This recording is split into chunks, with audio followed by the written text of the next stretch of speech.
You may be overwhelmed by fear, but you don't have to be overcome. You may be overwhelmed by situations, but you don't have to be overcome. You may be overwhelmed by your finances and the power and pressure that you're under, but God is able to make you to stand. God is able to... You can sit down. It's a real simple message. Excuse me. I apologize up front. I have this condition, and that's why I act like I act. I've escaped.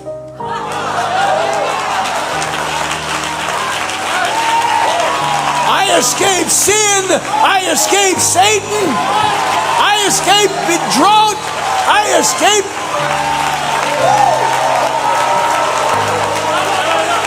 Let the redeemed of the Lord say so.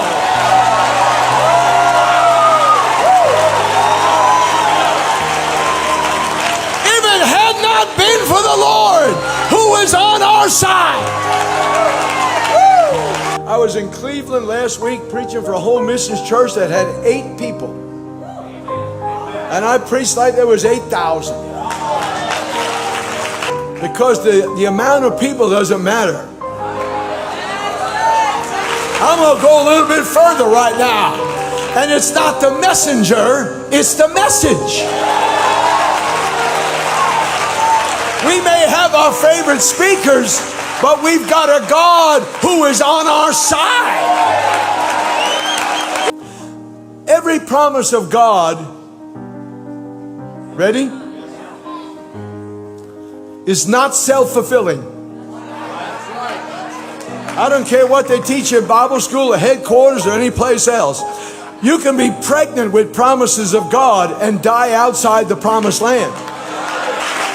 The promises of God are revelations of divine intent. When God gives you a promise, He goes on record and says, this is what I intend to do. Then He steps back and says, now what are you going to do to make it happen? Sit down. Because the promises of God create pictures. And pictures create feelings. And feelings create actions. And actions create destiny. So it's not enough for you and I to be pregnant with the promises of God. We've got to act on it. We got to tear off the roof. We got to bust a move. We got to get through the crowd. We got to make contact with God. He's got the key to your cage. He can open your situation. He can turn your situation around. He can make a way where there is no way.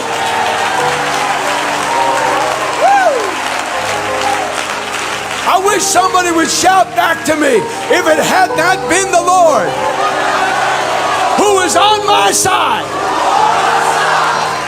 God was on your side when you were lost.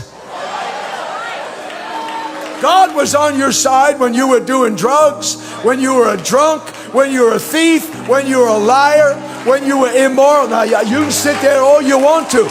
While we were yet sinners, Christ died for us. If it had not been for the Lord who is on our side, we'd all be lost. We'd all be going to a devil's hell. But God, who is rich in mercy, snatched us out. Pardon me, I've got a condition. I'm an escaped convict.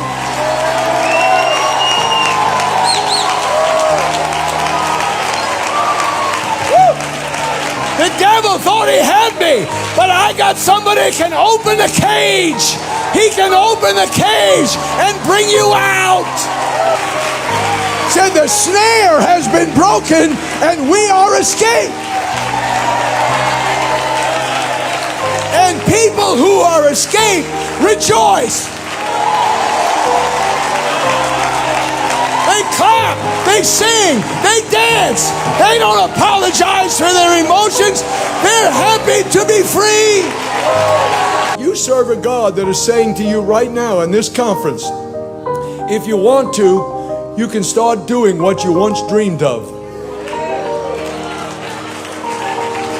Moses dreamed of liberating a nation. He went about it the wrong way. He was discouraged. He felt defeated. He felt like he was unloved and unwanted. And he spent 40 years out in the wilderness. And all of a sudden, here comes this God who lights up a bush and says, excuse me, hey Mo, I know you're happy and you're content taking care of a few sheep, but there are 2 million slaves that are sighing for a redeemer. Would you mind getting involved and start doing what you once wanted to do?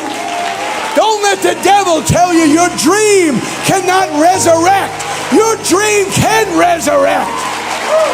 So tell my people that they might understand that the heavens do rule in the kingdoms of men, and he setteth over it whomsoever he will, even the basest of men. So even if we have corrupt people and wacko people and dumb people, don't you ever think God has fallen off the throne, and don't you ever think somebody has taken his scepter. He's King of Kings, he's Lord of Lords, he's the great I am, and he's on your side. He turns around and he says, look, I have seen the affliction of my people, and I've heard their cry by the reason of their taskmasters. Now watch this. And I have come down to deliver them, to bring them up and out and into. I love that. God's always doing that. Up, out, and into. Up, out, and into. It ain't enough to get up and out if you don't get into.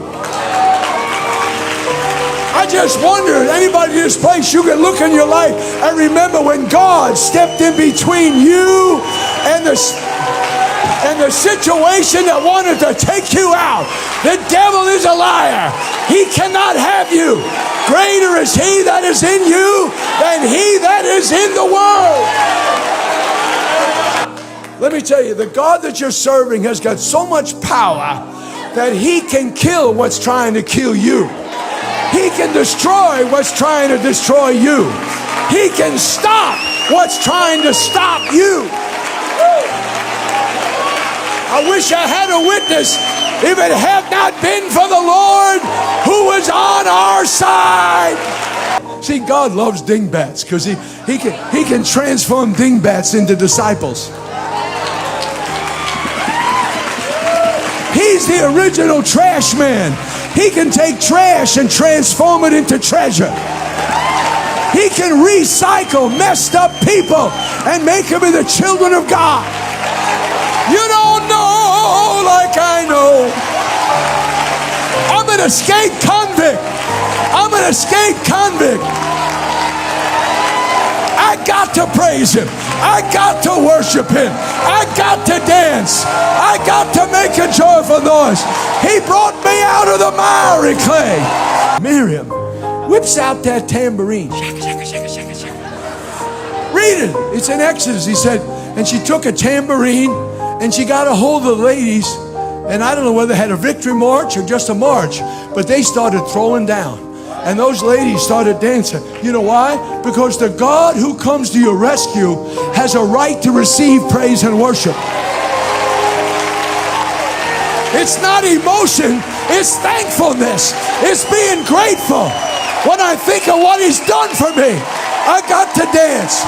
I got to shake my tambourine. I got to clap my hands. I'm an escapee. I couldn't get out, but he brought me out. I couldn't get free, but he freed me. If it had not been for the Lord who is on our side, I ought to be in a devil's hell. But God, who is rich in mercy, snatched me out, turned me around,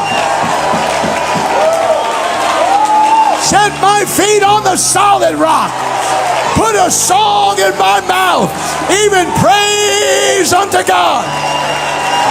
Now, if he's never done anything for you and never answered a prayer, keep your mouth shut.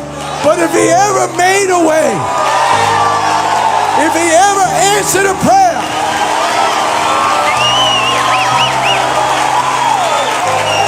if he ever fixed what was wrong, if he ever forgave what was wrong, you ought to give God some strong praise. You know, the only thing that hurts more than making a mistake is when the people that you serve and love let you know you made the mistake. God needs to deliver the Pentecostal movement from the spirit of the elder brother. Let me tell you what the spirit of the elder brother is. I will always define you by your worst mistake. When I was praying after I had failed and messed up and shot myself in the foot at a conference and said things I probably shouldn't have said. I said what I said was right, but I shouldn't have said it. I was just pouring my heart out to God, and God said, son, remember this. I will never define you by your worst mistake. I leave that to your brethren. But I'm still here.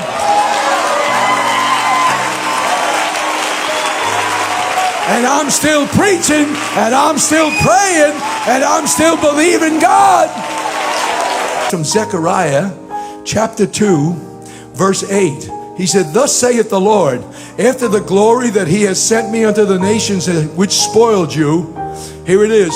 For he that toucheth you, toucheth the apple of my eye. And so I said, okay, I've never heard that preached. What does apple of the eye mean? So I had to look in the dictionary. Here's what the apple of the eye in the dictionary says. A situation, a circumstance, or a person that is greatly treasured by another.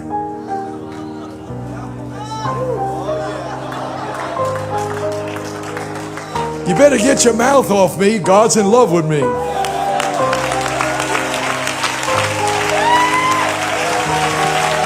God cherishes you. And when he lets the adversary mess with you, he's got a plan. He's got something that you're going to come out of that with a testimony. The best of us have low times. Don't let the devil sell you a bill of goods because you're discouraged or you're disappointed or you're disillusioned that God's not going to use you and God's not going to bless you. The devil is a liar. You got to believe that God who had delivered you is going to keep delivering you. Because God didn't bring up his mistake. And God didn't humiliate him and embarrass him and said, hey, you little jerk, how come you ran away? Why'd you let that old bag run you out of town? The Lord didn't do that at all. He just talked to him in a whispered voice. Elijah, go stand in the front. I got a job for you. Watch what he did. He didn't fire him. He rehired him. Now, I'm trying to help somebody right now. You may be in a low spot. You may want to quit. You may want to throw the towel in, but there is an angel on the prowl looking to locate you that wants to tell you he's not finished with you yet. Your best days are ahead. The greatest things for you are just around the corner. You know what's so cool about angels? According to Jesus, they don't ever die. He said, when you receive and experience the resurrection and you become the child of the resurrection and dieth not, but are equal unto the angels, which means the angels don't ever die either. That means the angel that killed that 185,000 Assyrians is waiting to help you.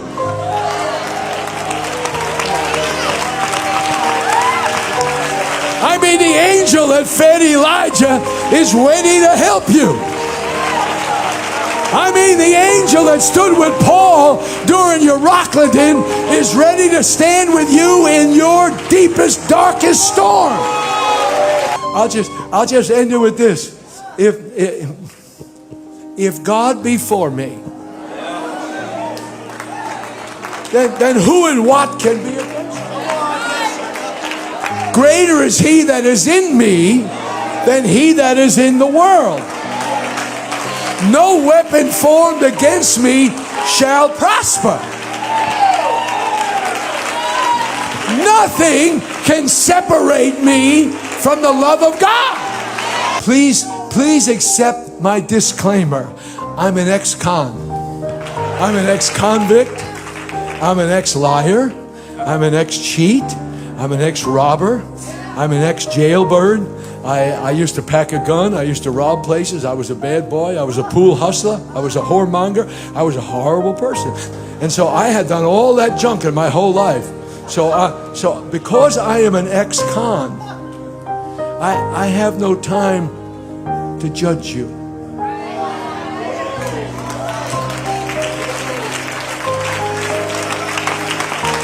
Let me tell you something. The more you and I act in judging, the faster we kill the operation of the gifts of the Spirit. Because the gifts of the Spirit operate by love, not by judgment. And if you want to be used by God in this year in a greater way, then you have to ask God to get away from cynicism and criticism and being judgmental. And yet, I made a statement to our church back in Gainesville a few months ago when I preached to them, and I'd like to close it with this. The Lord gave it to me. I didn't steal it. He gave it to me. Because I was dealing with something. I was dealing with failure. I was dealing with being ripped off by the builders who stole $800,000 from me. And the Lord gave this to me. He said, every time you deal with grief, it's nothing but a moment of agony. But every time you revisit that, you resurrect it. I was so ashamed of myself. I was so embarrassed. I said, my God, I've been resurrecting this stuff for the last 3 or 4 years. Every time I go to visit it, I relive it. Let me tell you, the devil wants you to relive your failure. The devil wants you, he wants you to relive the mistakes you made. But he's a liar. Contrary to what people are thinking, the only people that have Jesus's prayers on their lives is found in John 17. When you read John 17, he said, and neither do I pray for these only, but I pray for all them, watch, that shall believe on me through their word. So the only people that have the prayers of Jesus are people who believe the apostolic Pentecostal message.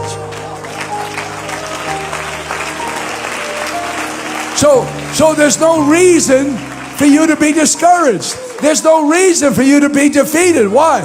Because the greatest prayer in the universe prayed for you, that your faith wouldn't fail. You may fail, but your faith won't fail. And if your faith stays alive, you can get back up.